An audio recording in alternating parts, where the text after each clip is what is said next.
Hi, this is the first lesson of Unit 9. And before we get talking about Unit 9, I just want to do a little more demonstrations here about equations of lines. So first, let's talk about lines. So I'm going to represent this line with this pencil here, okay? And in order to define a line, you need a point on the pencil or a point on the line and a direction vector. I'm going to represent the direction vector with this golf tee, okay? And you see then this direction vector defines all the points on the line. So all I would need to do is take a point here and then follow along this direction vector, and I would get to any point on the line. And remember, if you have a scalar multiple of the golf tee, any scalar multiple of the direction vector will get you another point. So if I had a really long golf tee, I could define this point. If I had a short golf tee, it would define this point. This one goes right to there, or there, or there, or there, depending on the length of the scalar multiple of the direction vector. And of course, I could have it go in the opposite direction as well, and it would define all of the points over here. Okay, so a line is defined by a single point and one direction vector. Okay, and that's what's key. Today, we're going to go outside of a line, and we're going to graduate to having two lines. Now, when we have two lines, so I'll bring in a second vector. So we've got this line, and I'm going to go off and define a second one. Now, by doing that, you've switched from only talking about one length, okay, to two dimensions, having a length and a width. And when you bring in a length and a width, you now have like a rectangle. So think about measurement. If you're talking length, that's one dimension. If you bring a length and a width, you now have enough to define a rectangle or a square or a triangle or something like that. That's two dimensions. And when you're in two dimensions, you now have a plane. Okay, and what am I talking about a plane? I'm talking about something like this. So here's this piece of paper, and this piece of paper is representing a plane. Your desk is a plane. It's a two-dimensional world. Okay, you actually have been dealing with planes for a long time. You deal with the XY plane, right? The Cartesian plane, the XY plane. It has an X one way and a Y the other way, but it is a plane. It's just it normally stays still. But really, because this plane exists in a three-dimensional world, you can have all sorts of different planes. So just like this line exists in the three-dimensional world, it can look all sorts of different ones, right? So it's pointing towards you now or going away from you, and you can have all sorts of different direction vectors, three-dimensional direction vectors that define this one-dimensional thing, this line.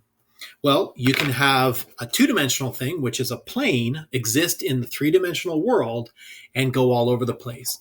The line goes on forever in both directions. Well, this plane goes on forever. So it's actually going right over here and all over here and here and here and here. It's just, this is the best I could do to show it to you. Okay, so this is a plane. So this is what we're going to be studying now. We're going to be defining planes. All right. Now, how do I define planes? Well, remember to define a line, we needed a point and one direction vector. If we had a different point in the same direction vector, it'd be a different line. Or if we had the same point and a different direction vector, we'd have a different line. So for a line, you need one point and one direction vector. But when you go to a plane, you need like a length and a width. So you need one direction vector and a second direction vector, and now you've introduced a plane. So it's hard to see the imaginary plane I have up here, but it's right there. So what if I represented it like this?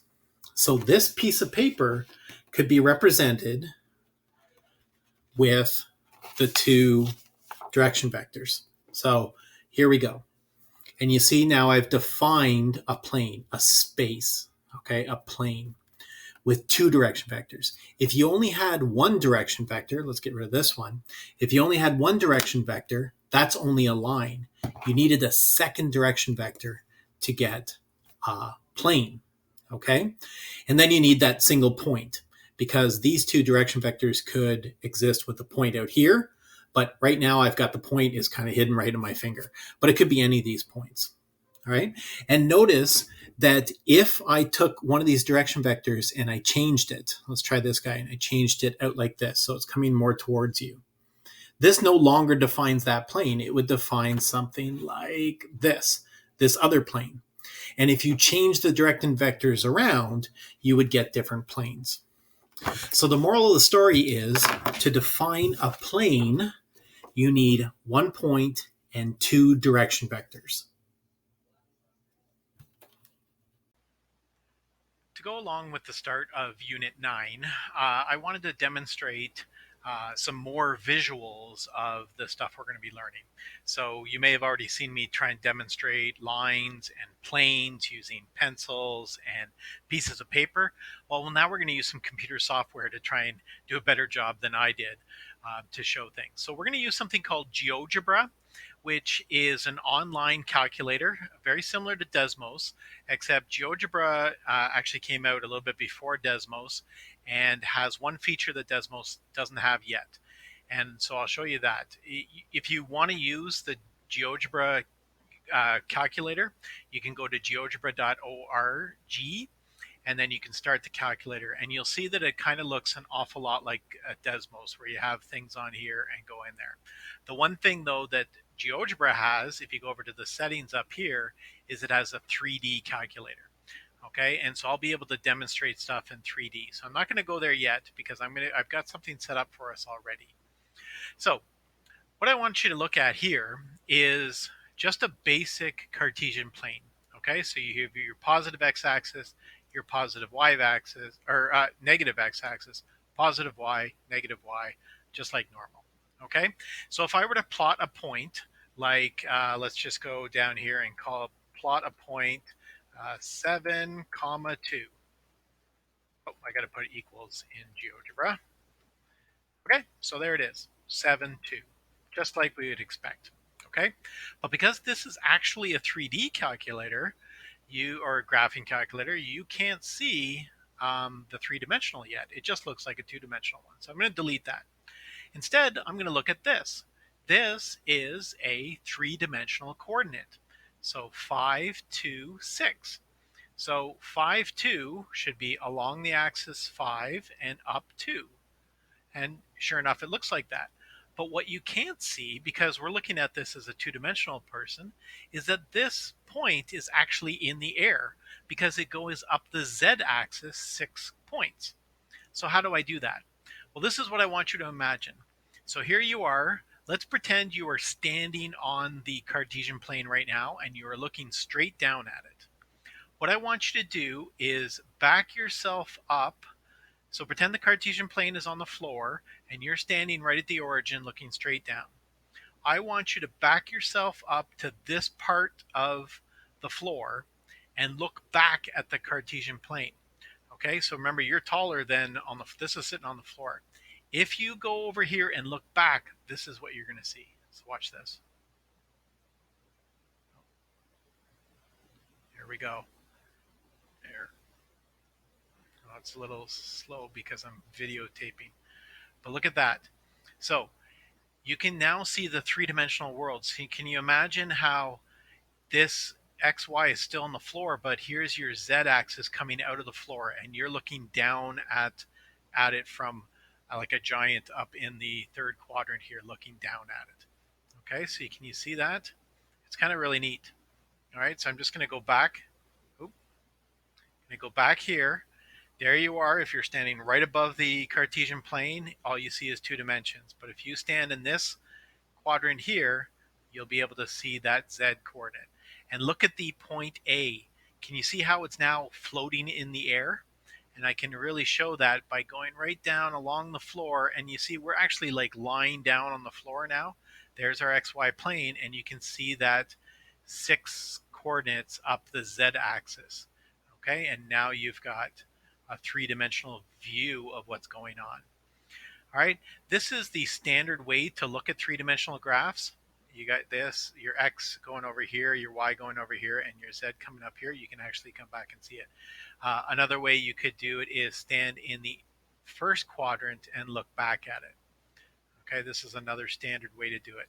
There's your x-axis, there's your y-axis. You're now standing at the first quadrant looking back at the z-axis, and this A1's coming at you. Okay, that's another standard way to imagine it. Okay, but I'm just going to go back here and pretend we're standing in the third quadrant looking at it. And you see how A is floating in the air.